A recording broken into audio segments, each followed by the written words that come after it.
Hadley, what do you think Canada would be willing to accept? Obviously, the hardball tactics, I think, will probably subside.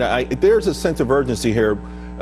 This Chapter 19, for instance, the trade dispute, it really seems to favor Canada and Mexico a lot more than America. Canada has dug in their heels, but could they give up on that? Ultimately, the good news for President Trump and for all Americans is that we are the 800-pound gorilla in the world economy. Everyone wants to do business with us at the end of the day.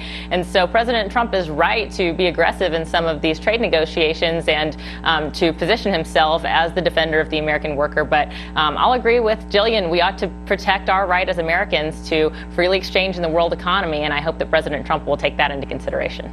Well, but so you think he hasn't so far? You think all this effort that he's made, he's not taking that into consideration? No, I think he is. I think he will. I think you have to balance the concerns about the American worker and our industries at home domestically, as well as our right as Americans to participate in the economy as consumers. We don't want to see the prices on the goods that we consume increase because of any restrictions on free trade. And so balancing those concerns is important. Yeah, and I'll add to that. I think we're talking about, this isn't a choice between the American worker and the foreign worker. I think it is more a choice between which American worker benefits and which American worker is hurt. Yeah. And I think that's something we know we've really hemorrhaged a million jobs since. Yeah, I will respectfully disagree 1,000%. 400,000 new manufacturing jobs since President Trump came on board. Every expert that echoes this whole, hey, you know what, we're worried about the consumer. They're not. They're worried about corporate America's bottom line. They're worried about the globalists and Wall Street making big money. I don't believe that, because if you really were concerned, I think the average American watching this show would pay a little bit more if their neighbor who lost their job 5 years ago